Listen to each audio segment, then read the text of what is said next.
nahnu narzuquhum wa iyyakum inna qatlahum kana khita'an kabira.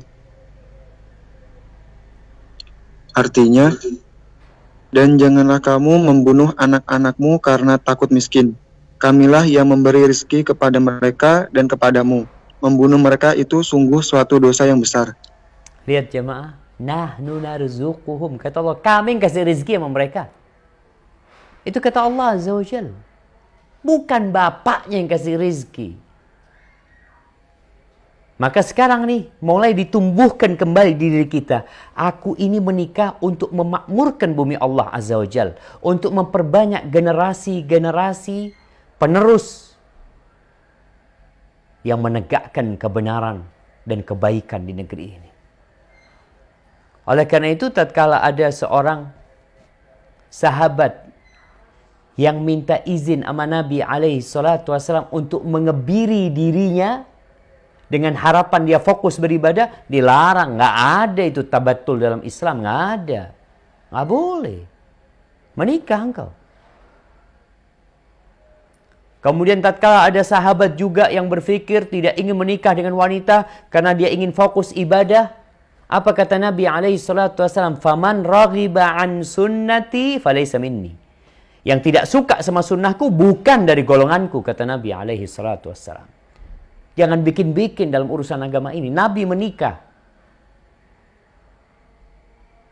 Tatkala seorang sahabat, Ma'qil bin Yasar radhiyallahu anhu mengatakan ada laki-laki yang datang menjumpai Nabi alaihi salatu wassalam. Dia mengatakan, ya Rasulullah, inni asabtu imra'atan dzata mansibin wa jamal. Aku nih mendapatkan seorang wanita yang cantik dan bangsawan. Baik orangnya. Cuma kekurangan dia satu. Apa? La talit. Dia itu mandul. Dia jandeng dia nikahin ini. Orang-orang nikah sama dia nggak punya anak. Maka sahabat ini bertanya, boleh nggak aku nikahin dia? Nabi mengatakan, la. Enggak. Akhirnya datang lagi, ya Rasulullah, ini cantik orangnya, bangsawan, cuma dia masalahnya ini kekurangan. Nabi mengatakan, la. Kalau bisa memilih, pilih yang lain. Akhirnya dia yang ketiga kali dia maksa, maka apa kata Nabi alaihi salatu wassalam? Tazawwajul waludal wadud, fa inni mukathir bikumul umam yaumal qiyamah. Nikahilah wanita yang penyayang dan subur. Penyayang dan subur. Karena aku, kata Nabi alaihissalam, sesungguhnya membanggakan banyaknya jumlah kalian di hadapan umat-umat lainnya pada hari kiamat. Nabi ingin. Jadi ketika antum ya menikah, kemudian punya anak lagi, antum seharusnya Allah, alhamdulillah ya Allah, mudah-mudahan Nabi senang dengan anak memperbanyak umat. Rizki Allah yang ngatur. Bukan berarti antum nggak bekerja. Kita merasakan jamaah. Anak-anak merasakan. Insya Allah para jamaah semua merasakan. Ketika bujangan banyak yang nggak punya rumah. Ketika bujangan banyak yang nggak punya kendaraan. Ketika dia menikah punya anak, herannya uangnya kok tambah banyak. Seharusnya kalau ikut akal pikiran kita, dia itu waktu sebelum menikah gajinya 2,5 juta. Setelah menikah, mau nggak mau 2,5 juta ini dibagi 2 sama istrinya. Kemudian 2,5 juta lagi kita pikirin. Ketika dia punya anak, 2,5 juta itu dibagi lagi sama anaknya. Anak kedua, ketiga. Nggak seperti itu hitung-hitungannya. Dan terbukti ternyata semua bisa hidup. Anak-anak bisa hidup. Bahkan kehidupan antum berubah. Dari yang awalnya nggak punya rumah, antum jadi punya rumah setelah menikah. Antum jadi memiliki kendaraan. Yang awalnya motor jadi mobil.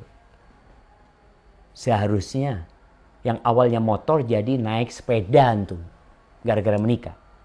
Tapi ternyata Rabbul Alamin yang kasih rizki. Istri antum bawa rizki sendiri. Anak-anak antum tiap lahir, belum lahir pun udah ada rizkinya. Bayangkan nih anak belum lahir jamaah, bajunya sudah datang. Antum bayangin. Kereta dorongnya udah datang, belum lahir masih di perut.